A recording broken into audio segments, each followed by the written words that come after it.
გამარჯობა, მოგესალმებით. ბოლო სიტყვა ბექა პატურაშვილი, რატი მუჯირი გიორგი ხვიტავა და თამარ ნუცუბიძე ყავს ამ ეტაპზე. მხოლოდ როგორც წესი ვაშინგტონიც არის ხოლმე ამ ფორმატში, მაგრამ დღეს გამონაკლისი გვექნება. თბილისი ბრიუსელი გვაქვს ესეთი ხიდი ამ შემთხვევაში. მოგესალმებით ყველას. მადლობა რომ გვიყურებთ, გამოიწერეთ ჩვენი არხი, რატი დღეს არ დამავიწყდა. იზრდება ჩვენი აუდიტორია, უახლოვდებით 1000 გამომწერს და აბა ვნახოთ ამ ეპიზოდის დადების შემდეგ თუ შევასრულებთ 1000-ს. ეს იქნება ეს პირველი ბარიერი, პატარა ბარიერი, რომელსაც გადავლახავთ და შემდეგ უკვე ველოდებით უფრო მეც, რა თქმა უნდა. მადლობა ვინც მუდმივად თვალს გვადევნებთ. დღესაც მნიშვნელოვანი საკითხები დაგროვდა, ძალიან ისეთი დაძაბული კვირა არის, ბევრი გაგებით აღმოსავლეთში, დასავლეთში, ყველგან რაღაცა ცვალებადი მოღრუბლულობა, მოკლედ ესე ნახევრად ხუმრობით რომ ვთქვათ, აგერ ირანში ჩვენგან ძალიან ახლოს ხურდება უკვე პროცესი, იზრდება, წარმოუდგენლად დიდი მასშტაბის არის უკვე ის სამხედრო მობილიზება, რასაც ვხედავთ ამერიკის შეერთებული შტატების მხრიდან, ყოველდღიურად ემატება ამ სამხედრო რესურსებს დიდი დამატებითი ელემენტები, ასე ვთქვათ, როგორც საზღვაო, ასევე საჰაერო ძალების ემატება, რაც მნიშვნელოვანია. საჰაერო თავდაცვის სისტემები, რომლის განლაგებაც ხდება და ფაქტობრივად შეიძლება ითქვას, რომ ყველა ხიდი ჩატეხილია უკვე დიპლომატიისთვის, სულ უფრო ნაკლები რესურსი რჩება ამის და ყველა ელოდება რა მოხდება ომის ზღვარზეა პროცესი, ასე ვთქვათ. ირანზე ვისაუბრებთ ცხადია ბევრს დღეს, ვისაუბრებთ ასევე საქართველოზე ბევრს, იმიტომ რომ ჩვენთან შიგნით თუ გარეთ პროცესები ძალიან ესეთი სწრაფი ტემპით და მტკივნეულად მიმდინარეობს ჩვენთვის. ყოველ შემთხვევაში თავისუფალი საზოგადოებისთვის ან თავისუფლების მსურველი საზოგადოებისთვის, ასე ვთქვათ. საინტერესო დეტალი არის ის, რომ ინიციატივა, ასე ვთქვათ, EUTHOS ეგიდით იქმნება კომისია, რომელიც შეისწავლის საქართველოში ადამიანის უფლებების კუთხით არსებულ მდგომარეობას. ამ ფორმატში 24 ქვეყანა არის ინიციატორი და ქვია მოსკოვის მექანიზმი, დიახ, მოსკოვის მექანიზმი, ამ თემასაც გავშლით და ვისაუბრებთ სხვა კიდევ გლობალურ პოლიტიკურ საკითხებზე, რაც ცვლის სურათს ბევრ თემასთან მიმართებით, მათ შორის საქართველოსთან კავშირშია ეს ყველაფერი. შიდა პოლიტიკის თემები რაღაცნაირად ბოლოში გვჭირდება ხოლმე და სულ გვინდა ვილაპარაკოთ, მაგრამ სულ დრო არ არის და სულ რაღაცა ისე გადარბენდა. ეს ხوار დავიწყოთ და ამიტომ დღეს მოდი ვფიქრობ დავიწყოთ, მით უმეტეს ძალიან ცხელი ამბავი არის ეს მოსკოვის მოსკოვის მექანიზმი, EUTHOS ეგიდით გაკეთებული ამბავი, ცხელი ამბავია, მას ვთქვათ და ვფიქრობ ბრიუსელიდან უფრო ნათლად გვეტყვის თამარა, რას გულისხმობს ის თავის თავში, რა ნაბიჯები გადაიდგმება და იდეაში რა შედეგი შეიძლება მოიტანოს. ხო, მოგესალმებით, მეც მაყურებლებს მივესალმები და იშვიათად მოუწოდებ და ამჯერად მეც მოუწოდებ ჩვენს მაყურებლებს და მსმენელს, რომ დაგვიმეგობროს, გვისმინოს, გვიყუროს, თუ კი აინტერესებს რეალური ინფორმაცია და არა ის პროპაგანდა, რაც სამწუხაროდ ძალიან ბევრი მედია ავრცელებს დღეს პროსახელისუფლებო საქართველოში. რაც შეეხება ამ ფორმატს, მოკლედ 24 ქვეყანა მოახდინა ინიციირება, რაოდენობრივად რო ვთქვა, რომ არც ბევრია, არც ცოტა, იმიტომ რომ გადავხედე ამ ფორმატის ისტორიას, ყოფილა მეტი ქვეყანაც, სხვადასხვა кейსების ერთგვარი ინიციირების 17 შემთხვევა არის სულ და თუ გადახედავთ ისტორიას ბოლო წლებში, ძირითადად არის უკრაინასთან დაკავშირებით და ნახეთ საინტერესოა, რომ ორი ვარიანტია, ანუ თავად ქვეყნებმა შეიძლება ჩათვალონ, რომ რომელიღაც ქვეყანაში EUTHOS წევრში არის საგანგაშო სიტუაცია ადამიანის უფლებებთან დაკავშირებით, დემოკრატიის უკუსვლა, მედიასთან დაკავშირებით, ანუ ყველაფერი ის, რაც აჩვენებს, რომ ქვეყანა არასწორი გზით მიდის და დემოკრატიისგან გადადის სხვა მმართველობის რეჟიმზე. და არის მეორე ვარიანტი, როდესაც ქვეყანა, ვთქვა, თვითონ ითხოვს და თხოვს EUTHOS, რომ ჩაირთოს ეს მექანიზმი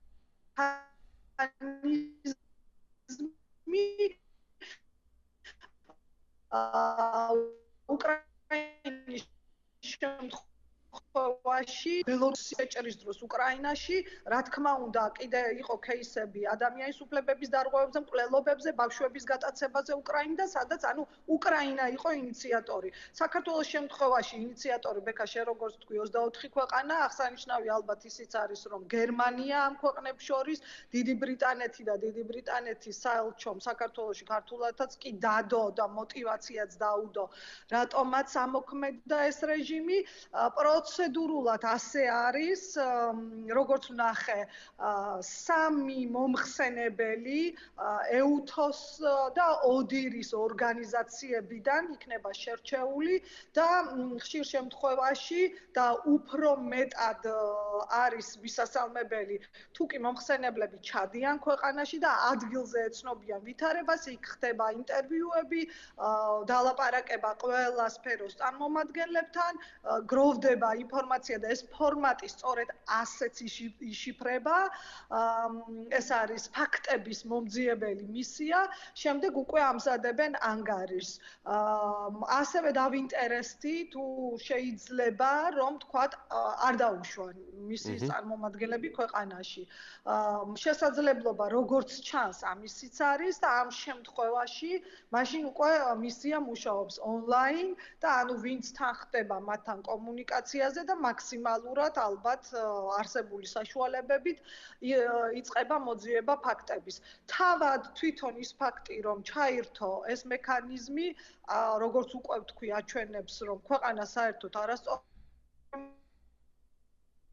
პოზიტივს თუ პოზიტიური მხრიდან თუ შევხედავ და ეს პოზიტივიც ვისთვის როგორ არის, ზოგისთვის პოზიტივია, ზოგისთვის პირიქით ნეგატივია, ანუ თუ დადგენის მერე ვთქვათ რომ დიახ ნამდვილად უკუსვლა იყო, თუნდაც ალბათ სავარაუდოდ ერთ-ერთი დიდი კომპონენტი იქნება BBC-ის საგამოძიებლო ფილმში აღწერილი მოვლენები, რა თქმა უნდა მიტინგების დროს ადამიანების ცემა, უხეშად მოპყრობა, ძალის გადამეტება და თქვათ მედიაც ალბათ პოლიტიკოსების ციხეებში ჩასმა და ამ კანონები რომელსაც იღებენ რა ვიცი. კი, კანონებიც, მაგრამ მე უბრალოდ ესეთ გაწერილად თუნდაც ბრიტანეთის პრეს-რელიზში საელჩოს არ ყოფილა რომ თქვათ BBC-ის საგამოძიებო ფილმსაც, მაგრამ რა თქმა უნდა ვივარაუდოთ რომ ესეც იქნება, იმიტომ რომ ეს იმდენად სერიოზული ბრალდება, ცოტა ხმამაღალი ნათქვამია, მოსაზრება ჟურნალისტური, რომ რაც საჭიროებს ან უარყოფას, ან დადგენას და ასევე ყველამ ძალიან კარგად იცის, რომ თუნდაც ევროკავშირში და ცივილურ სამყაროში არავის ჯერა იმ გამოძიების, რაც რამდენიმე დღეში დასრულდა ქართული ოცნების მიერ. მოკლედ ბოლოში რომ გავიდე, როგორც ჩანს და როგორც ირკვევა, ამ ანგარიშის დადების შემდეგ და თუ კი ეს ანგარიში მართლაც იქნება იმ ფაქტებით აღნუსხული, რომ ქვეყანა ირღვევა ფუნდამენტალურად ადამიანის უფლებები, დემოკრატიისგან ქვეყანა ან ავტოკრატიისკენ გადადის, ან უარესი ტოტალიტარიზმისკენ, ზოგადად რომ ჟურნალისტებსაც მუშაობა არ შეუძლიათ, პოლიტიკური პარტიები გაუქმების პირას არიან, ასე შემდეგ, მარტივდება თქვათ სასანქციო მექანიზმებიც. ანუ უფრო მეტი არგუმენტი ეძლევათ, თქვათ ევროკავშირს, უფრო მეტი ბერკეტი ეძლევათ და უფრო მარტივად ალბათ თუნდაც დიდი ბრიტანეთისთვის გაიოლდება, თქვათ ქართული ოცნების წარმომადგენლებისთვის სანქციების დაწესება და ზოგადად, ანუ ბევრად დიდი პოლიტიკური ბერკეტი და არგუმენტი ექნება ევროპის ანუ ეს იქნება ანგარიშის არეკომენდაციო ხასიათის, რომელსაც დაეყრდნობიან რაღაც პოლიტიკური გადაწყვეტილებების მიღების დროს, ხო? ანუ დამატებითი არგუმენტი იქნება მათთვის თუ მოსკოვი რა შუაში. ხო, აი ეს არის საინტერესო მოსკოვი რა შუაში. მექანიზმი, მესამედ შეგვახსენა გიორგი, მადლობა. 91 წელს სწორედ მოსკოვში მოხდა შეთანხმება ამ ფორმატზე. მაშინ მე მგონი 91 წელს თუ 90-იანებში რუსეთი ჯერ კიდევ რაღაცა იმედებს იძლეოდა, ხო? მე მგონი რომ შეიძლება რაღაცა გამოსულიყო. ნამდვილად ეგ ის პერიოდია, როცა როგორ არის ცვლილებების ქარი დაიწერა სიმღერა და რომანტიზმში იყო სამყარო გადასული რომ ეგონათ რომ რუსეთისგან რამე გამოვიდოდა. ნუ სამწუხაროდ არ გამოვიდა. რუსეთიც ეთყობა, ამიტომ რუსეთიც ეთყობა, ჩაბმული იყო მაშინაც და პირველი кейსი იყო ბოსნია-ჰერცეგოვინასთან დაკავშირებით, ბელორუსთან დაკავშირებით არის 2 თუ 3 ბოლოს აეხლა სულ ბოლოსა ეს ბოლო წლებში რაც ჩაიდინა ლუკაშენკომ ამასთან დაკავშირებით იყო და ნუ აი ჩვენც ვართ ახლა და სხვათა შორის მოსკოვის ეს მექანიზმი სანამ ამოქმედებოდა მანამდე საქართველოსთან მიმართებით ვენის მექანიზმი ამოქმედდა. ანუ ეგეც მოკლედ ვთქვათ რა არის ხო? მთელი პალიტრა არის ყველაფრის რა. ვენის მექანიზმი ამოქმედდა მას შემდეგ რაც ირაკლი კობახიძემ დაანონსა რომ საქართველოს ანუ რომ შევასრულო ნოემბრის შემდეგ 2028 წლამდე მოკლედ არ გვექნება პრეტენზია და არ მოვინდომეთ მოლაპარაკებების გახსნას და არაფერსო და მაშინ ამოქმედდა და განცხადება იყო მოკლედ რომ ეს ძალიან შემაშფოთებელია. შემაშფოთებელი, ისევ შემაშფოთებელი. იცი რა მინდოდა მეთქე წეგან შენ ერთ სიტყვით ახსენე რომ ახალი კანონებიც რომელიც თანდათან უფრო ამასაც რაღაცნაირად ხომ არ გავყვეთ, ანუ მძიმდება მდგომარეობა ამ ხრივ და ახალ ინიციატივებს გვთავაზობენ იმისთვის რომ ადამიანებმა თუნდაც რაღაც სხვა მიზნით მიღებული თანხის გამო სასჯელიც მოიხადონ ციხეში თუ გააჩნიათ ანუ გამოხატვის ნება და სურვილი რომ რაღაც პოლიტიკურ საკითხებზე თავისი აზრი დააფიქსირონ. ხელისუფლება ყველანაირად ცდილობს რომ აბსოლუტურად ყველა გზა გადაჭრას გამოხატვისთვის და ყველა სივრცე შეზღუდოს ამისთვის და ამის აპასუხოდ დღესაც ვისმენთ განცხადებებს ევროპიდან რომ ნუ იცით რა ჩვენ ძალიან შეშფოთებულები ვართ ამ ყველაფერზე. ანუ მე მართლა გულწრფელად მაინტერესებს როდის დგება შეშფოთების შემდეგ რაღაცა მოქმედების საკითხი დღის წესრიგში. მაგალითად ეს ყადაღებული დასანქცირების ამბავი იგივე პროპაგანდისტების რომლებიც რა ვიცი, სადაც გაიხედავ ყველა ქვეყანაში დასეირნობენ და სელფებს იღებენ. ან იგივე რა ვიცი პოლიტიკური თანამდებობის პირების თუ ასე შემდეგ რა, ანუ როდის დგება ეგ დღის წესრიგში, ანუ ეს არის მთავარი კითხვა, იმიტომ რომ ამასობაში საქართველოში საზოგადოება მართლა ძალიან დიდი წნეხის ქვეშ არის. და ნუ არ ვიცი გამოფიტულია ყველა და ყველაფერი. ეგ არის კითხვა, თუმცა მანამდე მოდი ცოტა დეტალურად ვთქვათ ამ კანონზე თვითონ ეს ახალი ინიციატივა რაც არის, რას გულისხმობს თავისთავში, ჯერ კანონი არ არის. ვინმე თუ არ იცის. ხო, კანონ პროექტია, მაგრამ მომავალ წლებში ალბათ ესე ლიცენზიით მიიღებენ და რა საფრთხეს ქმნის.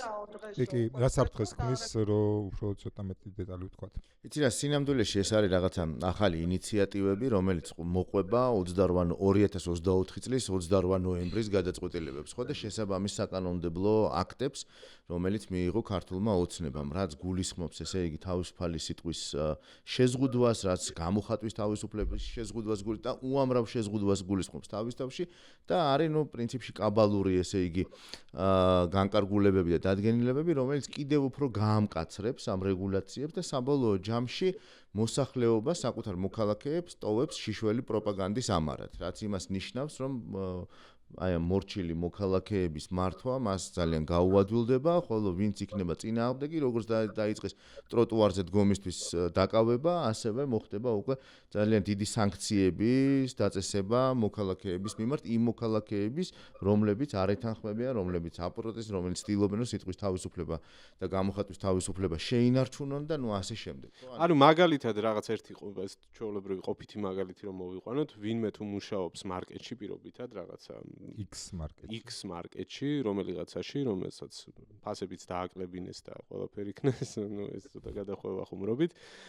და მის თანამშრომელი გამოხატავს პოზიციას პირობითად გადის აქციებზე დგება, ამ კანონების მიხედვით უკვე შეეძლება ამ დამსაქმებელს რომ უთხრას რომ იძულებული შესაძლოა გახდეს დამსაქმებელი, რომ გაათავისუფლოს ეს კონკრეტული თანამშრომელი ან გადაიხადოს გარკვეულ ჯერ. ანუ პირდაპირი სანქციები არის ყველას მიმართებით, ხო? ანუ აქ ერთზე და ორზე არ არის საუბარი, იმიტომ რომ უამრავი ადამიანი დგას გარეთ და პროტესტი რამდენი ხანია გრძელდება, ხო? ანუ ამისი აკრძალვა ამ ხალხის უბრალოდ ალაგმა ვერ მოახერხეს. შესაბამისად ცდილობენ რომ გარკვეული მექანიზმები დაამძიმონ და სინამდვილეში ეს ყველაფერი არის ზუსტად 28 ნოემბრის გაგრძელება და მთელი ამ პოლიტიკური კურსის გაგრძელება უფრო ავტორიტარიზმისკენ, უფრო დიქტატურისკენ, უფრო იმისკენ, რომ მაქსიმალურად შეიზღუდოს მოქალაქეთა უფლებები და საბოლოო ჯამში რაღაცა მორჩილი მასა შეიქმნას. ანუ იძულებული გახდნენ თავისუფალი მოქალაქეები, რომ დატოვონ ქვეყანა, რასაც მოუწოდებდა დუგინი, რასაც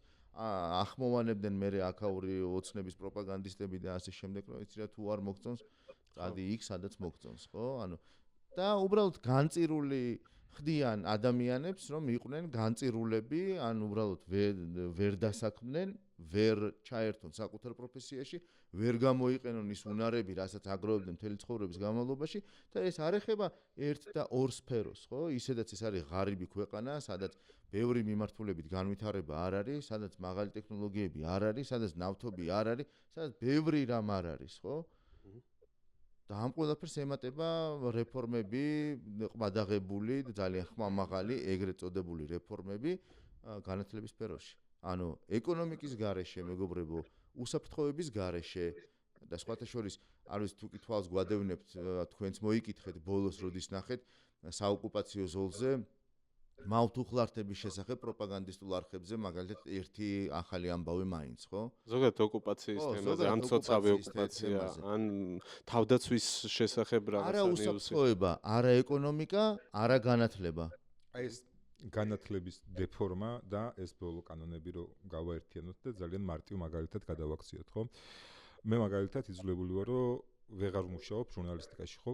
შექმნილი კრიზისის გამო. ჩვენ მუშევარ ჟურნალისტები ვართ. მუშევარ ჟურნალისტები. უხელფასოები.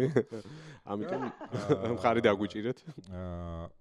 მუშაობ ერთ-ერთ რამდენიმე უნივერსიტეტში მუშაობ, საიდანაც ვიღებ ხელფასს და მე საღამოს მოვდივარ პოდკასტს წერ, ან კიდე ჩემარხს რაღაც პოდკასტებს წერ და ამ კანონების მიხედვით სახელმწიფო შეიძლება დააჯარიმოს უნივერსიტეტი, რამდენადაც გავიგე, რამდენადაც ხვდები, იმის გამო, რომ მე არა პროფილურ საქმიანობას ვეწევი პარალელურად. ძალიან მარტივად შენზე ყოფილი. ძალიან მარტივად რო ვთქვათ, შენ თუ არ ხარ ლოიალისტი, ანუ ლოიალურად თუ არ ხარ დამოკიდებული, განწყობილი ქართული ოცნების მიმართ, დიახ, შენ ხარ განწირული შიმშილისთვის, შენ არ გექნება ბლოგის გაკეთების შესაძლებლობა, პოდკასტის ჩაწერის და ასე შემდეგ. ან უნივერსიტეტში აღარ უნდა ვიმუშაო. ესე გამოდის, ესე საბოლოო მიზანი ეგ არის და თუ კი ვიღაცა შემოგწირავს რაღაცა თანხას, იმ ვიღაცასაც ზევიდან დააჯარიმებები. მთელი აბსურდი ამ ამბავში ის არის, რომ ამ ხნის განმავლობაში ქართული ოცნება ამტკიცებს, რომ პროტესტს აზრი არ აქვს, 50 აკაცუკი დგას ქუჩაში და აი ამ 50 აკაცუკის ჯინაზე და ჯიბრზე მიიღეს იმდენი აბსურდული კანონი, რომ გადაუსწრეს მე მგონი პოსტსაბჭოთა სივრცეში ყველას და ყველაფერს. ეს ავტოკრატიის სპირალში ყოფნა აღარ არის, ეს უკვე არის აი ფსკერის ჩახრეტა და ყოველ ჯერზე, როდესაც თან ვერ ხვდებიან, რომ რატო არ მთავრდება. ანუ ყველა ასე ვთქვათ, რაღაცა ლოგიკით პროტესტი უნდა დამთავრდეს. ჯერ უთხრეს, რომ თუ პროტესტი ჯერ ცემეს პროტესტანტები, ხო? მერე დაიჭრეს ეს ნაციონალური ხალხი. მერე ვინც გადაურჩა ამ ცემას და დაჭერას და მოწამვლას. თუ პროტესტს გააგრძელებთ, დაგაჯარიმებთ. პროტესტი გაგრძელდა და დააჯარიმეს. კაიო, თუ ჯარიმა არ ყოფნითო, თუ პროტესტს გააგრძელებთ, დაგიჭერთო. პროტესტი გაგრძელდა, დაიჭირეს. და ეხლა ვეღარ ხვდებიან, ანუ კიდე, ანუ რაღა უნდა ქნა, რომ ეს პროტესტი დამთავრდეს. თან ამბობენ, რომ პროტესტი არაფერს არ აკეთებს და რა აზრი აქვს ამ პროტესტს და თან ამ პროტესტის გამო საკუთარ თავს იმარხავენ. დარწმუნებული ვარ, რომ კობახიძეს, ივანიშვილს და ყველას, პაპუაშვილს ურჩევნიათ, რომ ეს კანონები მისაღები არ გქონდეთ. ურჩევნიათ, რომ დასავლეთთან სალაპარაკო თემები გქონდეთ, რომ აი რა გინდა ჩვენ არაფერ პრობლემას არ ვქნით, კანონმდებლობა წესრიგში გვაქვს ყველაფერი კარგად არის. დარწმუნებული ვარ, რომ ურჩევნიათ, მაგრამ სწორედ იმიტომ, რომ ეს პროტესტი ხელს უშლით მათ ლეგიტიმაციას, იძულებულები არიან, რომ როგორმე ეს პროტესტი გააქრონ და ყველა ეს ნაბიჯი გადადგმულია ამისკენ. საბოლოო ჯამში მივდივართ იქ, რომ პროტესტი არ ქრება, მაგრამ ქრება სახელმწიფო, როგორც დემოკრატიული ნარჩენებიც ქრება ამ სახელმწიფოდან რა. ეს ინსტიტუტები კვდება და იზრდება სოციალური უსამართლობა, იმიტომ რომ მაგალითად თუ კი პენსიონერს აქვს ბოდიში რატი გაგაწყვეტინე 350 ლარი პენსია ან 400 ლარი პენსია, რომელიღაცა მინისტრს ან მინისტრებს ან დეპუტატებს აქვს 13000 პლუსით ხელფასი და ეს სოციალური უსამართლობა არის იმდენად თვალში საცემი, იმდენად თვალსაჩინო, რომ ამაზე უბრალოდ არავინ არ ჩუმდება, ხო? ანუ და თუ კი მასობრივად არ არის ხალხი ქუჩაში გამოსული, ეს სულაც არ ნიშნავს, რომ პროტესტი არის გამქრალი, ხო?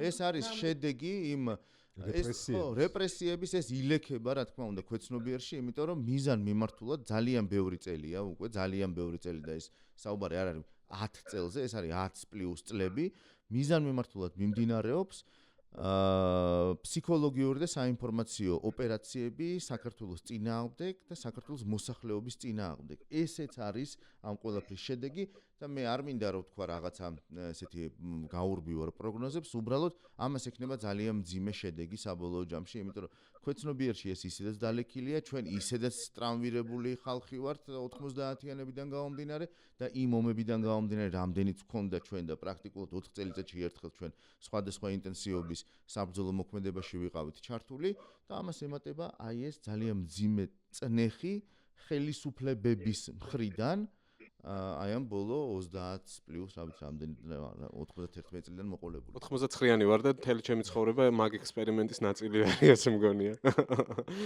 გიორგი და აი წეგან ძალიან ხო ეგ თემა ძალიან სწორია რა კითხვაც დავსვით ახლა დარწმუნებული ვარ რომ ბევრმა ადამიანმა დასვა თავის თავში მინიმუმ ან სამზარეულოში როგორც მე და მარიამომ დღეს დავსვით ვიდრე აქ მოვიდოდით.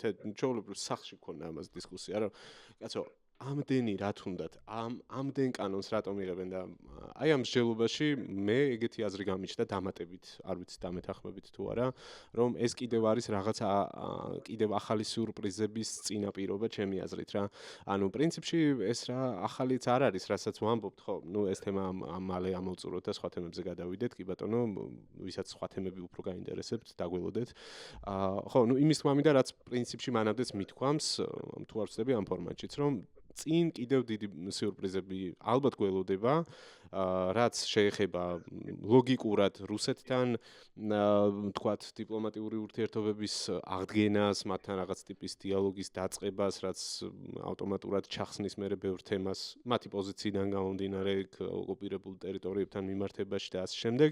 შესაძლოა კიდევ იყოს წინ სიურპრიზები კონსტიტუციის მიმართულებით იგივე რეფერენდუმის ჩატარების სურვილი გააჩნდეთ და ამაზე მიდის დისკუსიები საზოგადოებაში რომ შეიცვალოს რაღაც ფორმით ჩანაწერები და ჩვენი კურსი ოფიციალურად უკვე რომ რაღაც ეს ხელმოსაჭიდიც აღარ იყოს და ნუ იმ ფონზე რომ ამას სავარაუდოდ მოყვება საზოგადოების მღელვარების კიდევ ერთი ტალღა საჭირო არის ახალი მექანიზმების ნუ წინასწარ პრევენციულად მიღება რა ვიცი სხვა ლოგიკას ვერ ვხედავ ეხლა იმიტომ რომ რა შეიძლება დიდი საფრთხე ოპოზიციისგან ამ წუთას არ გააჩნიათ და არანაირი რაღაც წინააღმდეგობის რეჟიმში არ არიან. დაახლოებით იგივე ამბავია მეორედ რომ შემოაბრუნეს ეს კანონი, აგენტების კანონი, ხო, რუსული კანონი. მაშინაც ხო ეგრე იყო. რეალურად არანაირი წინააღმდეგობა არ ქონდათ, რაღაცა განულებული არაფერი დიდი რეიტინგი ოპოზიციურ პარტიებს არ ქონდათ.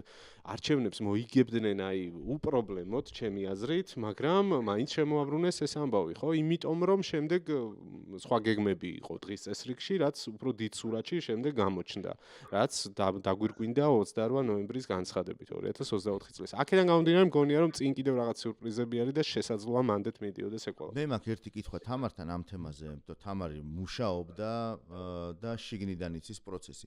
რამდენი დრო დაჭირდა პუტინს აი ამ კანონების, ასე ვთქვათ, მიღებისთვის და მოსახლეობის ანუ ყულფში რაღაცა მოქცევისთვის. მოჭიმვისთვის კიდე და გეთხოვე.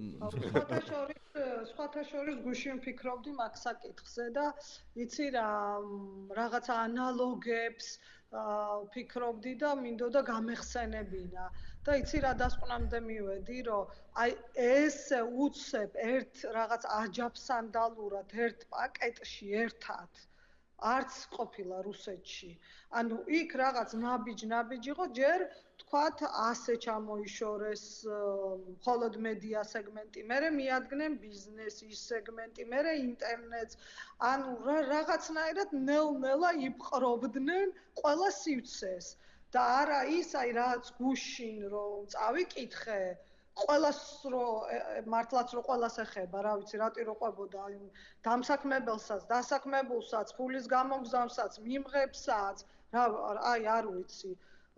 რუსეთი ამას აკეთებდა უფრო რბილად, თუმცა შედეგზე გავიდა იგივეზე, ხო? იგივე შედეგს გულისხმობ იმაში, რომ ვინც გაქცევა მოასწრო, გაიქცა, ზოგი ძალიან ცუდი და არასასიამოვნო სათქმელია, მაგრამ მოკლეს, ფაქტია და ისეთი ადამიანები აღმოჩნდნენ პუტინის მხარეს და თუნდაც ეძინა რასიას წევრები და დღეს დეპუტატები, რომლებიც ელემენტარულად არქივი რო ამოიღოს, ვისაც სურს, ნახავს რომ ქართულ არხებს ინტერვიუებს გვაძლევდნენ, ძალიან აქტიური ანტიპუტინისტები იყვნენ. მაგრამ მოუწიათ ან ეგუები და გადადიხარ მათ მხარეს, ან ქვეყნიდან მიდიხარ, ან ნემცოვის შემთხვევაში, ნავალნის შემთხვევაში, როდესაც ძალიან ისეთი ფიგურა არის, ვიღაც ლიკვიდაცია ხდება მათი. ანუ გიო, აი რასაც შენ ამბობდი, რომ რაღაცნაირად სუნთქვის შესაძლებლობას გიკლავენ, ეთყობა, ანუ ეს რეჟიმი, როდესაც გადადის რაღაცა სხვა დემოკრატიულისგან კი არა, ალბათ ავტოკრატიულისგან კიდევ უფრო ძიმე რეჟიმში, ხო, ალბათ ესეა და ორი გამოსავალია, იძულებითი მიგრაცია, რო გაჩუმდე, იქნები ჩუმად და რასაც ამბობდა, სამსახურიც არ ექნება და ლექციასაც ვერ წაიკითხავს და ვერაფერს ვერ გააკეთებს და კაი, შევაჯამოთ. აქ ყველაზე მტკივნეული რაც არის ის, რომ გარდა იმისა, რომ სპორტს შიდა საკითხს შიდა პოლიტიკას ეს აბსოლუტურად აისახება და გამორიცხულია, რომ არ იქონიოს გავლენა საერთაშორისო რეგიონულ პოლიტიკაზე რა და ჩვენ რეგიონში მაგალითად გვაქვს მაგალითები, სადაც შიდა პოლიტიკა, შიდა დემოკრატია არ არის, მაგრამ ძალიან ძლიერი რეგიონული მოთამაშეები არიან. სახელის და გვარის დასახელების გარეშე ისედაც მგონი ყველაფერი გასაგებია. ხო და ჩვენ მაგასაც ვერ შევძლებთ, იმიტომ რომ არ გვაქვს ის რესურსი, რაც ამას აზერბაიჯანს აქვს. შეგვეძლებინებდა. არ გვინდოდა გვეთქვა, მაგრამ ო ესე რაღაცნაირად. შესაბამისად გამოდის, რომ გარდა იმისა, რომ შიგნით დემოკრატია კვდება და შიგნით გამორიცხულია გადარჩენა, ჩვენ კარგავთ რეგიონულ რაღაცა ფუნქციასაც და იმ პირობებში, სადაც რეგიონში ასეთი турბულენტობა ხდება, ასეთი ახალი საკითხები ლაგდება და ახლა ირანში რა მოხდება, კაცმა არ იცის. იმიტომ რომ ტრამპი ისე ემზადება და იმხელა სამხედრო ძალა გადაწია იქით და ევროკავშირით შეუერთდა საერთოდ ამ ყველაფერს და ეს ქუშაკთა კორპუსი ტერორისტებად გამოაცხადა, რომ რა მოხდება ამ რეგიონში, კაცმა არ იცის და აი ასე გადავიდეთ ახლა ამ ირანის საკითხზე, ჯერ ბექა და მერე თამარიან, ჯერ თამარი და მერე ბექა, რაღაც ამ ხიდს გადასვლას კიდევ დავამატებ ერთ რამეს რა, ანუ ძალიან მოკლედ ვიტყვი. 2-3 წლის წინ არავის არ გვეგონა, რომ დღეს ამ მდგომარეობაში იქნებოდა საქართველო და დღესაც არის იგივე სიტუაცია, როდესაც ჩვენ საერთოდ არ მინდა რომ ვინმე დავძაბო, ან არ მინდა რომ რაღაცა იმაში თეორიებში შევიდე და დეპრესიაში ჩაგაგდოთ. არა, უბრალოდ რეალობას ვამბობ. ეგრე გვეგონა რომ არ იქნებოდა რაღაცები და ღმერთმა დაგვიფაროს, რომ კიდევ უფრო დამძიმდეს, მაგრამ უბრალოდ შეხსენებისთვის ვამბობ ამას, რომ გარშემო არის უფრო მძიმე მაგალითების იმისა, თუ როგორ შეიძლება ტრანსფორმირდეს რეჟიმები და სადამდე შეიძლება მივიდეს. ირანს ცოტა გვერდსაუვლი და ავღანეთში გადავალ, ერთ-ერთი ბოლონიუსი გამახსენდა, სადაც თალიბანმა ეხლა დააკანონა მაგალითად მონობა და კიდევ რაღაცა ის საბოლოოდ ჩამოერთვათ ქალებს სწავლა-განათლების უფლება, ცეკვა მაგალითად ისჯება თურმე მათი კანონები. ანუ სიგიჟეს არ აქვს მნიშვნელობა, რას დაარქმევ, თალიბანს დაარქმევ, თუ ქართულ ოცნებას, თუ რაღაც ეძინა როგორ ქვია მათ, ხო, რასიას. არ აქვს მნიშვნელობა ამას რა. ანუ და სხვა შორის, როდესაც საუბრობთ, კაი, გადავალ ირანზე, მიმიხდით ხო, რის თქმაც მინდოდა, რომ ეს ყველაფერი ხდება ჩვენ გარშემო და უფრო მძიმე ფორმებიც არსებობს. ირანში მაგალითად წლების განმავლობაში ადამიანები პროტესტში როგორ იყვნენ, იცით, ჯართული? სახელებით და გვარებით თავის აკაუნტებით ვერ წერდნენ რაღაცებს. რაღაცა ფეიქ აკაუნტები ჰქონდათ შექმნილი იმისთვის, რომ სტატუსები დაეწერათ იქაურ სოციალურ ქსელებში. დღემდე ესე არიან და საკუთარი სახელი იქ არ უნდა გამოჩნდეს. ეს შეიძლება იყოს აქ შემდეგი ეტაპი, იმიტომ რომ უკვე მივდივართ ხო ამ სოციალების შეზღუდვამდე და კიდევ ბევრი და ამის playbook-ი არსებობს და რუსეთი არის ამის ძალიან დიდი სპონსორი. დღეს, როდესაც მე ვუსმენ ირანელ მიმომხილველებს, ისინი ძალიან ღიად ამბობენ ეს რამეს, რომ არავინ არ იფიქროს, რომ რუსეთი და ჩინეთი ამ პროცესში არ მონაწილეობს. ჩინელები ეხმარებიან ტექნოლოგიურად, რომ მაგალითად დღეს რომ ამბობდით, რომ როგორ ჩაახშონ რებ სისტემებით Starlink-ის სიგნალები, რომ ხალხმა ვერ გაავრცელოს იქიდან კადრები და ასე და ამ შემდეგ. იქ რუსები ეხმარებიან აი ამ მეთოდოლოგიის მიწოდებით, როგორ მართონ მასები, როგორ რა ნაბიჯები გადადგან რის შემდეგ და ეს ყველაფერი ვნახეთ სადამდეც მივიდა, ხალხს ჩვეულებრივად ტყვიან ფრქვევებიდან ესროდნენ ქუჩაში და რაღაც ქიმიური შენაერთებიც კი გამოიყვანეს იქ რაღაც სპეციალური მანქანები, რომ დაანახეს, რომ ჩვენ შეგვიძლია რომ მოგწამლოთ. ან კიდევ კაც მარიცის მოწამლეს თუ არ მოწამლეს. ხო, ეს არის რეალური საფრთხეები და ეს ხდება რეალურად ჩვენ გარშემო. იმედი მაქვს, რომ აქამდე არ მივალთ, მაგრამ ხო, აი განცდა არის ილუზია, რომ ეს ჩვენ არ დაგვემართება, სამწუხაროდ ბევრი რამე უკვე გვემართება. ახ თუ ზედმეტი მომივიდა მითხარით და გამოჩერეთ. რატომ იმედი მარტო მაგას ვერ ხვდები? არა, მან ერთი მომენტი არის, მეგობრებო, რომ ძალიან პესიმიზმშიც არ უნდა გადავარდეთ. ხო, არა, უბრალოდ რეალობა არის, ამას ფაქტებს ვამბობ. ხო, ფაქტი არის, ეს მოჭერა მოგუდვა მიმდინარეობს ძალიან აქტიურად, მაგრამ ამის მექანიზმები ბევრი არსებობს. პრაქტიკაში არსებობს. მაგრამ იქიდან გამომდინარე, რომ აი ეს ბევრი რამ გავიარეთ კიდეც და მიუხედავად იმისა, რომ აი ამ რაღაცა ოპერაციებში ვართ ჩართული, ძალიან გთხოვთ, რომ არ ჩაქრეთ, გამოგვიწერეთ, იყავით ჩვენთან ერთად, გვიყურეთ, განვიხილოთ, არ დაკარგოთ ოპტიმიზმი, სხვა სიტყვას არ გამოვიყენებ, იმიტომ რომ ის სხვა უკვე ცუდი სიტყვაა, ბევრი წელია და ვიყოთ ძალიან ესე რა ქვია. თამამად ინფორმირებულები და ჩვენ შევეცდებით, რომ თქვენთვის საინტერესო მასალებით გაგიზიაროთ და მოგაწოდოთ. კარგი, რაც შეეხება ირანს, მოკლედ ირანში დღეს მდგომარეობით და ბოლო ერთი კვირა შეგვიძლია ვთქვათ, რომ პროტესტი მოკვდა. პროტესტი ქუჩაში აღარ არის ფაქტობრივად და ეს მოახერხეს ძალიან დიდი ამ რეპრესიული მექანიზმების წყალობით და ხალხის ქუჩაში ხოცვის წყალობით. ანუ ქუჩაში გასვლა ფაქტობრივად ნიშნავს სიკვდილზე წასვლას.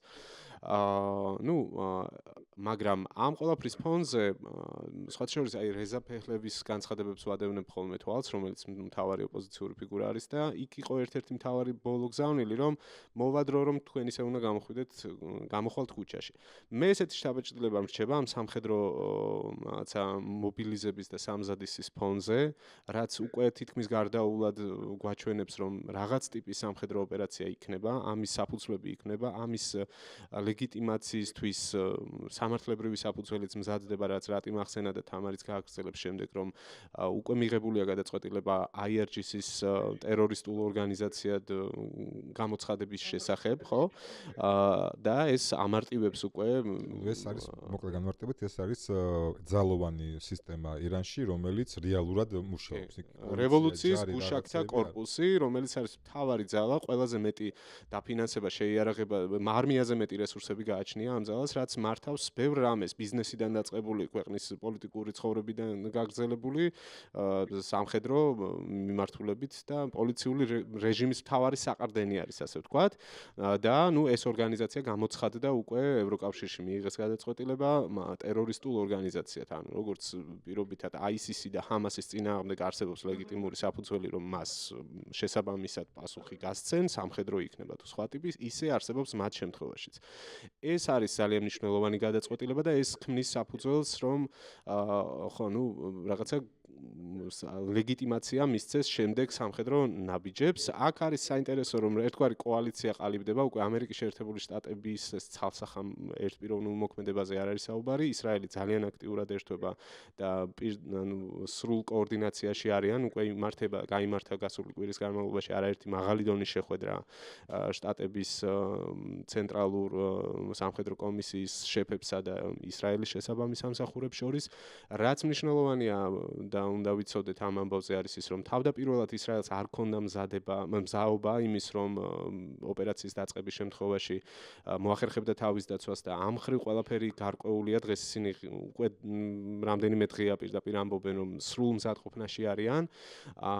თავდაცვის ეს მექანიზმები შემუშავებულია, დამატებით შეერთებულ შტატებს ჩააქვს რეგიონში უამრავი დამატებითი ელემენტი თავდაცვის საშუალებები იმისთვის, საჰაერო სისტემები იმისთვის, რომ თუ მოხდება ირანის მხრიდან დრონების თუ რაკეტების გამოყენება. თავის მხრივ ირანი კუნთებს ათამაშებს, ასე ვთქვათ, რამდენიმე პროპაგანდისტული ვიდეო გავრცელდა, სადაც აჩვენებდნენ ამ დრონების განლაგების ადგილებს, რაკეტების განლაგების, განთავსების ადგილებს, გვირაბებს და ასე შემდეგ და იმუქრებიან ღიად, რომ ისინი გაანადგურებენ მოწინააღმდეგეს. ორი სიტყვით ვიტყვი დიალოგზე, დიპლომატიური თვალსაზრისით იყო მცდელობები. მე მგონია, რომ ეს უფრო ამერიკის მხრიდან შემუშავებული სცენარი იყო, თითქოს ანუ ტრამპის გუნდი ავრცელებდა ასეთ ხმებს ბრჭყალებში, რომ ირანს სურდა მოლაპარაკება, რომ შუამავლების მეშვეობით ისინი ცდილობდნენ დაკავშირებას და შემდეგ უკვე წამოვიდა პირობებიც, ძირითადი პირობები იყო ბირთვული პროგრამების სრულად ჩახსნა, რაკეტების განვითარების შეჩერება და პროქსების დაფინანსების და მხარდაჭერის შეწყვეტა. ამაზე ირანმა თქვა, რომ სისულელეა ჩვენ ამას არ გავაკეთებთ, ანუ ეს ხაზი მოკვდა. დიპლომატიის შანსი ამ ეტაპზე ყოველ შემთხვევაში ჩანს, რომ არ არსებობს და რაღაც მოლაპარაკების კონტურები არ არსებობს. პირიქით, ყველა ახლა ძალის დემონსტრირებას ცდილობს და დავასრულებ იმით, რომ ბოლო ინფორმაცია, რასაც გავეცანი, ჩინეთთან და რუსეთთან ერთად ირანი აპირებს წვრთნების წამოწყებას იმის პარალელურად, რომ ხო, საზღვაო ომანის და ინდოეთის ოკეანის ფარგლებში, ასე ომანის სრუტის და ინდოეთის ოკეანეში ვაპირებთ წვრთნების ჩატარებას. საინტერესოა თავად ჩინეთი და რუსეთი რამდენად ერთია ეს რომ თქვეს და მეორეა რამდენად მოხდება, იმიტომ რომ იქ უკვე არის აბრაამ ლინკოლნი, იქ არის უამრავი შეიარაღება ამერიკული, flight radar-ზე ვუყურებ ხოლმე და ამერიკული დრონები დაფრინავენ სრუტეში, სპარსეთის და ანუ ომანის გარშემო. შესაბამისად, ანუ ესკალაციის რისკები გაიზრდება. მაგ მხრივ. მე შემოგიერთებდი რამდენიმე რაღაც ვიტყვი, რასაც გავეცანი, ბოლოს 7 სცენარზე მიდის ძალიან აქტიური საუბარი დასავლურ მედიაში, მათ შორის BBC-ზე ვკითხულობდი. ამ 7 სცენარიდან 2 არის ყველაზე ისეთი მაქსიმალურად განხილვადი, ასე ვთქვათ. ერთი არის დარტყმა, წერტილოვანი დარტყმა ესე იგი ამ რეჟიმზე, ბასიჯებზე, იქ გუშაკთა კორპუსზე და ასე შემდეგ და ძალაუფლების გადაცემა ირანელ სამხედროებისთვის. ერთი ვარიანტი ეს არის იდეაში ყველაზე განხილვადი, იმიტომ რომ მაინც სამხედროებს გადაეცემთ, რომლებიც უზრუნველყოფენ რაღაც გარკვეულ პროცესს, დემოკრატიულს და გააკონტროლებენ რაღაცებს და შემდეგ იქნება რაღაც პროცესი. მეორე ეს არის აბსოლუტური ქაოსი, ანუ აი დარტყმების შედეგად, რომელიც უკვე გამოიწვევს იმ პროცესებს, რაც ჩვენ ვნახეთ ახლო აღმოსავლეთის პირობითად, სირიაში და სხვა, ერაყში და სხვაგან და სხვაგან, ხო? ესეც ერთ-ერთი განხილვადი სცენარი არის. აღარაფერს ვამბობ იმაში, რომ მაგალითად თვითონ სპარსეთის ყურე დაინაღმოს, რაკეტები გაუშვან საუდის და ანუ ამერიკის მოკავშირეების მიმართულებით რისი მცდელობაც ჰქონდათ, აქვთ ეს რაკეტები, აქვთ ეს უპილოტო დამრტყმელი საშუალებები და ასე შემდეგ, მაგრამ აი ეს ორი სცენარი, ანუ ძალაუფლების სამხედროებზე გადაცემა, იდეალური ვარიანტი და ყველაზე ცუდი ვარიანტი აბსოლუტური ქაოსი. ამაზე მიდის ძალიან აქტიური მსჯელობა და განხილვები. აი რა იქნება და როგორ იქნება, ამას ალბათ ყველა ვნახავთ. ის რომ ეხლა ქუჩაში ხალხი არ არის გამოსული, იცით რომ ტრადიცია არის 40 დღე მიდის გლოვა და 40 დღის შემდეგ აქაც არის გარკვეული მოლოდინები და შესაძლოა ეს ყველაფერი აი ამ თვლაში იყოს გათვალისწინებული, რომ აი ამ 40 დღის შემდეგ დაიწყება რაღაც აქტიური ქმედებები. ყოველ შემთხვევაში რაღაცა აქტივობებს დავაკვირდებით და ვნახავთ. ჩვენ შემთხვევაში ეს რა თქმა უნდა ძალიან საინტერესო, ჩვენ წინა პოდკასტში ვსაუბრობდით ამაზე, რომ ძალიან ახლოს ვართ ჩვენ ირანთან და ირანის გავლენები საქართველოში არც თუ ისე დაბალია, ვხედავთ ქვემო ქართლში მათ აქტივობებს, რამდენიმე რაიონში კონკრეტულად და რა თქმა უნდა ირანს აქვს გარკვეული მცდელობები, როგორც ის თulis რომ არის ძალიან ძლიერი რეგიონალური მოთამაშე, უბრალოდ საკუთარი ღონისძიებები გაატაროს მათ შორის საქართველოს. ერთ რამეს დავამატებ, რომ ირანის რეჟიმი არ არის ფაქტია ისეთი ძლიერი, როგორცაც ცდილობს რომ წარმოაჩინოს. ეგ გამოჩნდა, თუნდაც სამხედრო თვალსაზრისით გამოჩნდა ივნისის თვეში გასულ წელს და მაგის გარდა ერთი დეტალი მინდა გაგაცნოთ. გუშინ უყურებდი ვიდეოს აიათოლა სადაც ყავთ ახლა ეს ალი ხამენეი ჩაყვანილი სამეფო კი არა და ბუნკერში თვითონ რეჟიმის წარმომადგენლის ვიდეო იყო გადაღებული ხალხო, გავრცელდა, შესასვლელები იყო პირდაპირ მონიშნული, ანუ ტიპი მანქანაში იჯდა და იღებდა ვიდეოს, იმ დონის დაშვება ჰქონდა, რომ იქ შესულიყო ფაქტია, იქ ავტომატიანი ხალხი ჩანდა, ანუ თვითონ უსაფრთხოების რაღაც სისტემის ნაწილია ეს კაცი, ვინც ეს გააკეთა ფაქტია და გამოიტანა და გავდა პირდაპირ იყო, ანუ დასავლურ სადაზვერვო სამსახურებს მიაწოდა შემდეგ ეს ვიდეო.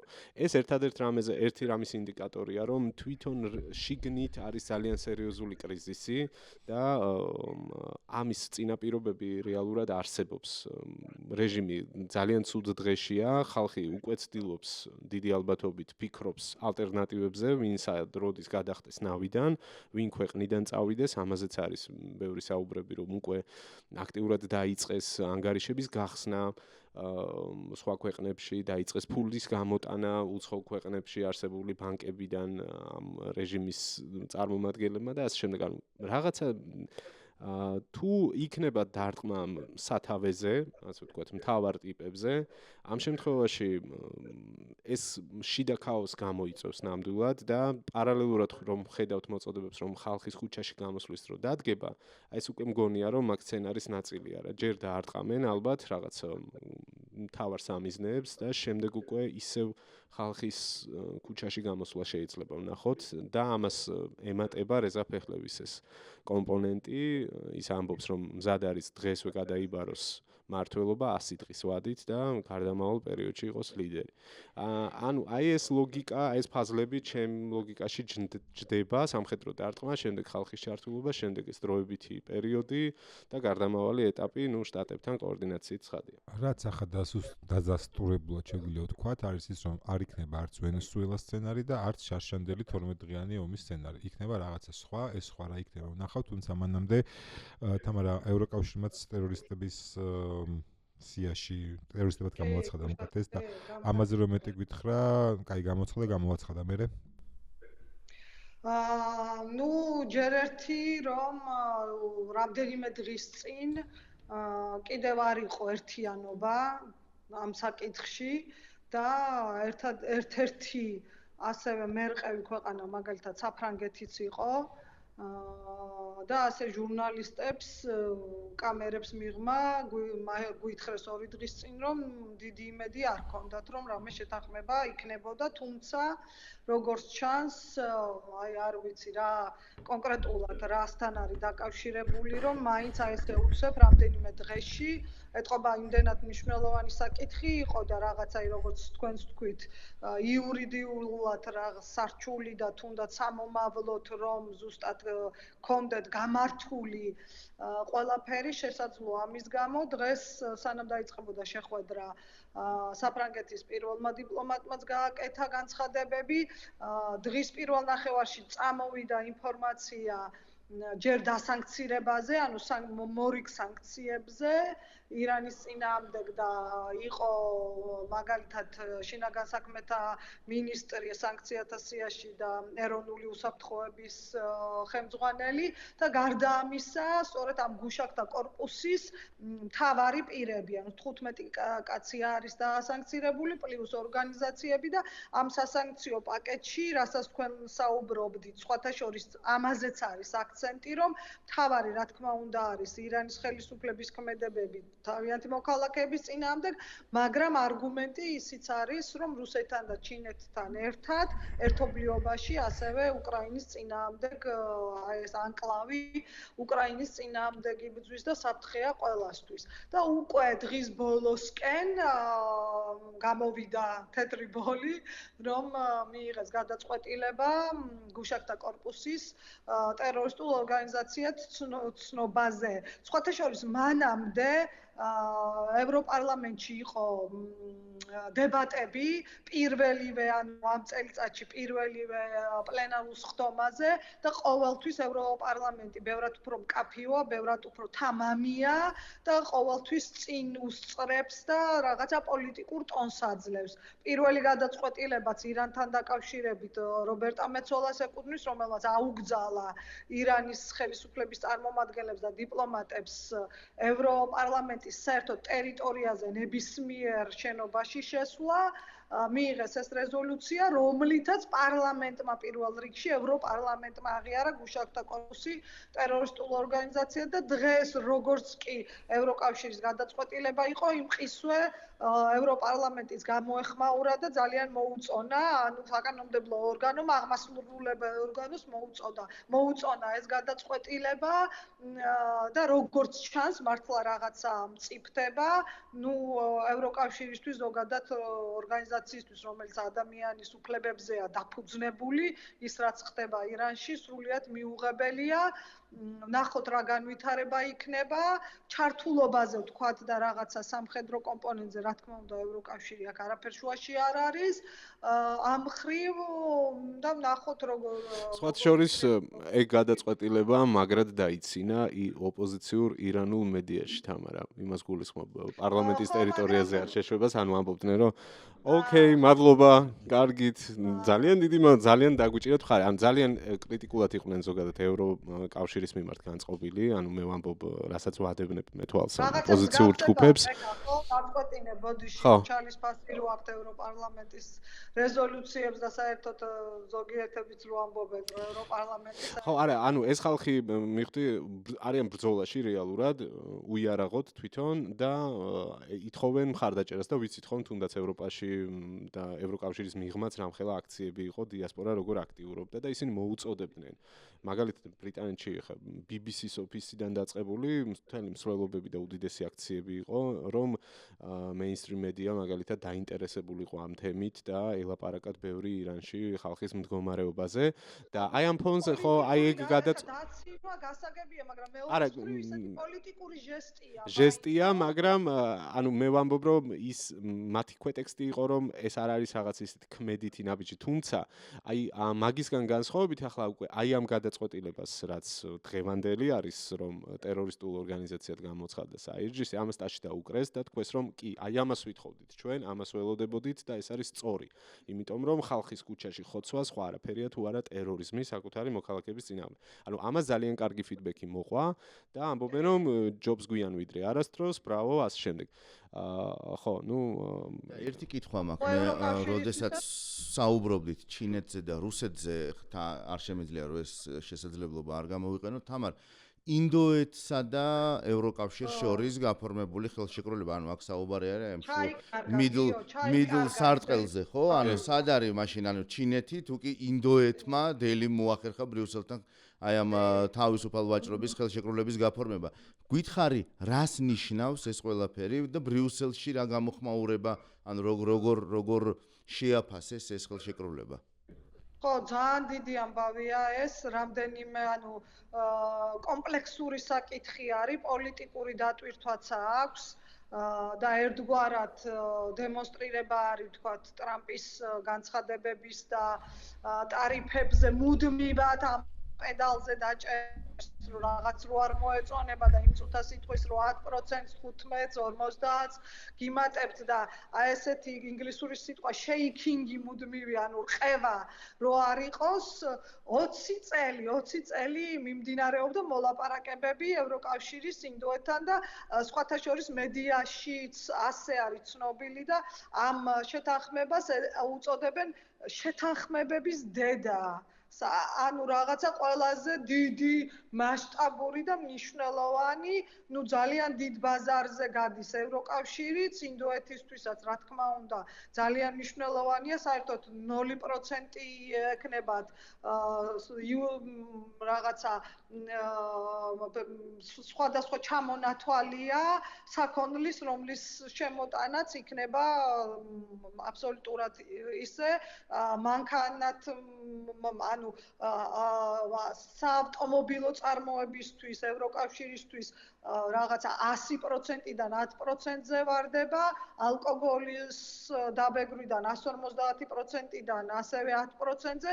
მოკლედ ძალიან სერიოზული საქმეა და აი ამ ვითარებაში, როცა ჩვენ არაერთხელ გვითქვამს და რატიმ მე მგონი გაშალა ეს თემა და მონაცემებიც თქვა, რამდენი დახმარება მიდის ბოლო პერიოდში უკრაინაში ევროკავშირიდან და ციფრებიც ნახეთ, რომ ამერიკა ჩაანაცვლა ევროკავშირმა და კიდევ რამდენი ჭირდება უკრაინას ფინანსურად, აი ამ ვითარებაში, რა თქმა უნდა, ევროკავშირისთვის თუნდაც ფინანსების ასეთი მოოზიდვა და მობილიზება ერთი საკითხია, მეორე საკითხი, აი რაზეც ასევე საქართველოდანაც იყო ერთგვარი დაცინვები ევროკავშირის გეოპოლიტიკურ მოთამაშეობაზე. ხო, ევროკავშირი მთავარი მიზანი ყოველთვის იყო ეკონომიკა, ახლა ევროკავშირი ხდება, რომ უნდა გახდეს უფრო მსხვილი მოთამაშე და ამ მსხვილ მოთამაშეობას ჭირდება გავლენები არა მარტო ევროპულ კონტინენტზე, ევროპული კონტინენტის მიღმა და ძალიან დიდი ხელშეკრულებას მოეწერა ხელი. ერთი ძალიან ესეთი საინტერესო ფაქტი იყო და შეიძლება ესეც ანტონიო კოშტა, რომელიც არის ევროპული საბჭოს პრეზიდენტი, პორტუგალიიდან მისი ფესვები ინდოეთიდან მოდის. და მან რაღაცნაირად აი ძალიან ისე შეფუთა ინდოეთში, როცა დელიში იყო ჩასული და ამ თავის რაღაც წინაპრებზეც ისაუბრა და აი ესეთი ხაზი გაავლო მოკლედ, რომ თავის პირად ისტორიაზე ხაზი გაავლო, რომ ინდოეთიდან წამოვიდა მისი წინაპრები, მერე ეს პორტუგალიაში აღმოჩნდნენ და დღეს ის ესეთი ერთ-ერთი მთავარი პერსონა არის აღმასრულებელი ორგანოსი ევროკავშირის და პოზიტიურად, ანუ აქაც მედია თქვათ ისე აშუქებს, რომ ნამდვილად სერიოზული ნაბიჯი არის გადადგმული და მან ალბათ კიდე ეს ფერმერების მუდმივი რაღაცა პრობლემები რო იყო და შიშებიც, ხო?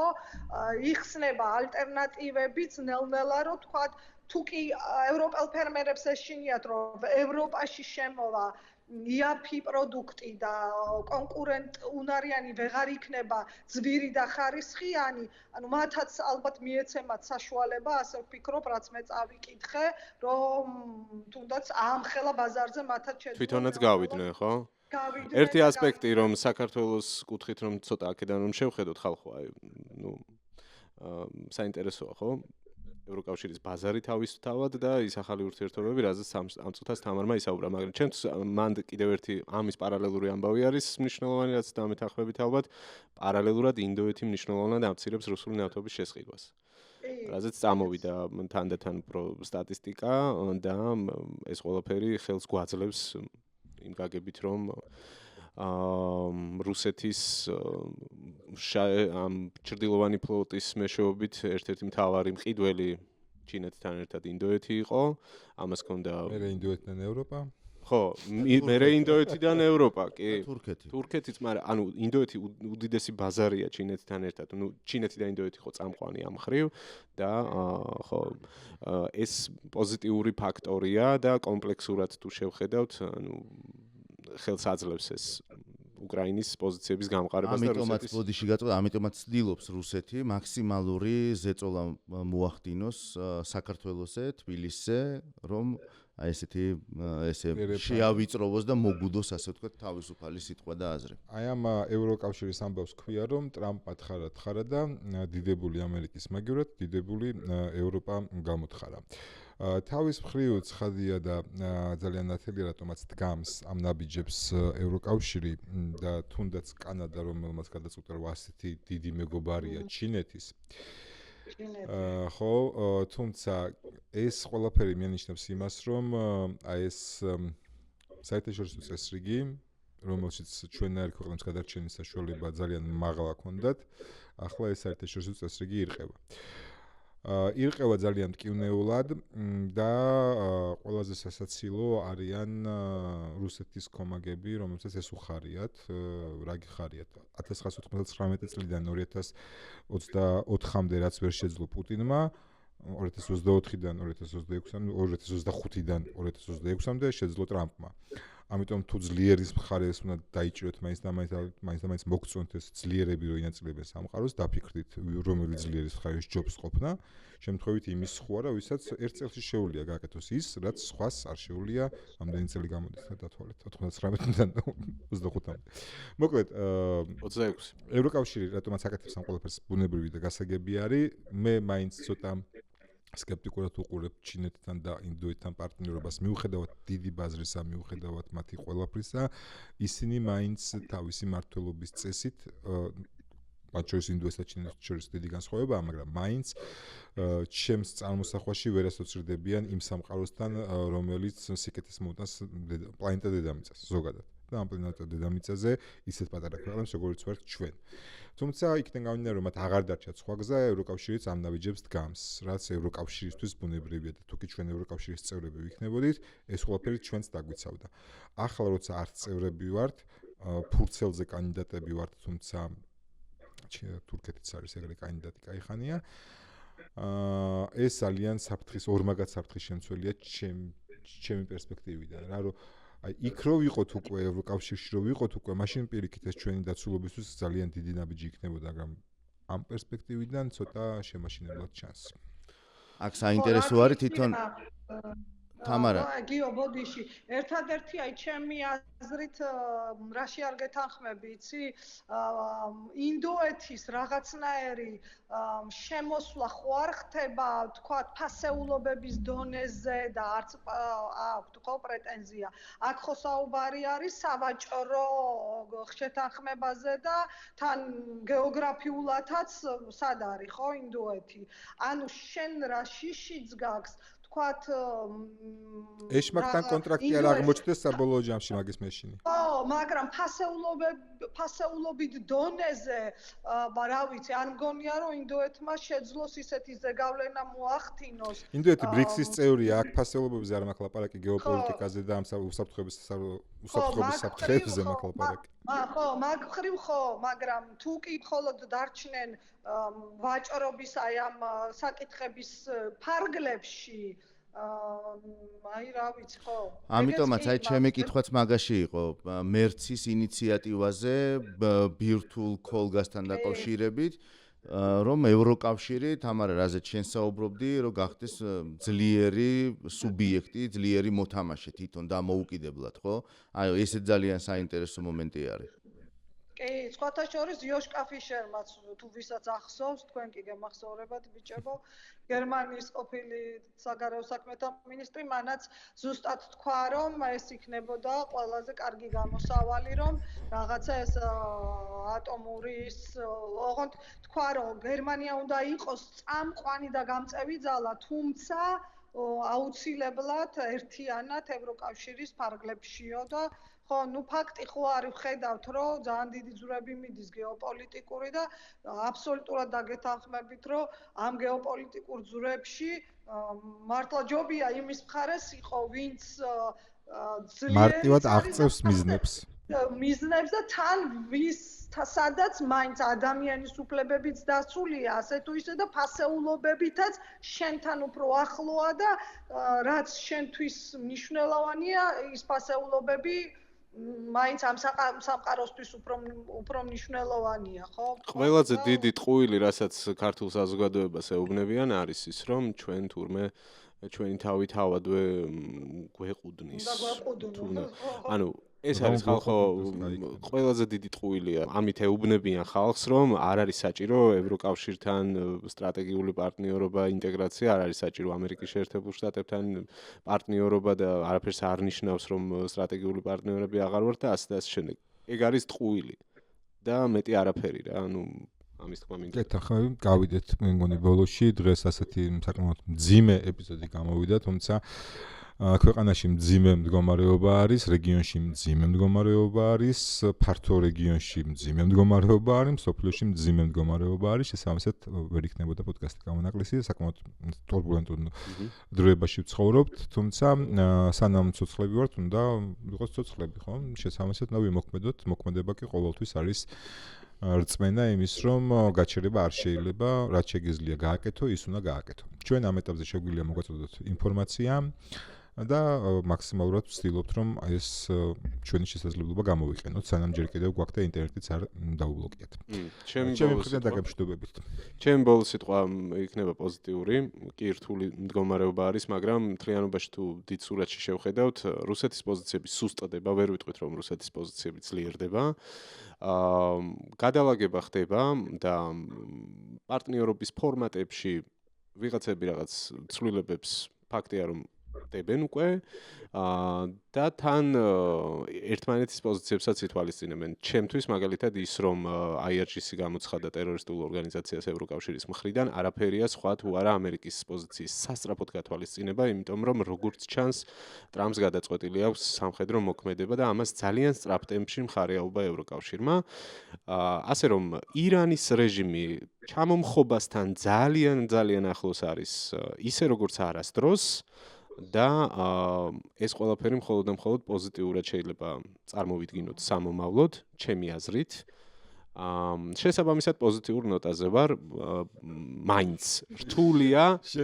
ხო, რთულია, ნახეთ, ძალიან რთული პროცესია და ჩვენ ამ ყველაფერში მოწყვლადი ვართ. ძალიან მოწყვლადი ვართ, იმიტომ რომ არავის არ ვახსოვართ, არავის არ აინტერესებს დიდად და თუ არ ვიხტუნავთ მართლა რომ აი აქ ვართ და დაგვეხმარეთ, არავის არ აინტერესებს, ყველას თავის ტკივილი აქვს, მაგრამ როგორც აი ეს დიდი პროცესები ჩვენზე ესეთ ნეგატიურ გავლენას ახდენს, ისე პოზიტიურ გავლენას მოახდენს შემდეგში თუ ყველაფერი ისე წავიდა, როგორც ლოგიკას მივყვები ახლა მე ყოველ შემთხვევაში, რომ ეს რეჟიმები არის უკვე დრომოჭმული და ვერ წარმომიდგენია, რომ 21 საუკუნეში ამ სიბნელემ და სიყრუემ კიდევ გაძლოს AI-ის ეპოქაში ადამიანებმა ვერ მიიღონ ინფორმაცია და ვერ გამოხატონ საბოლოო თავისი აზრი, რაც არ უნდა კანონები შეუდგინო და რაც არ უნდა იარაღი დაუმიზნო. ამის ნათელი მაგალითი არის ირანი ხალხო.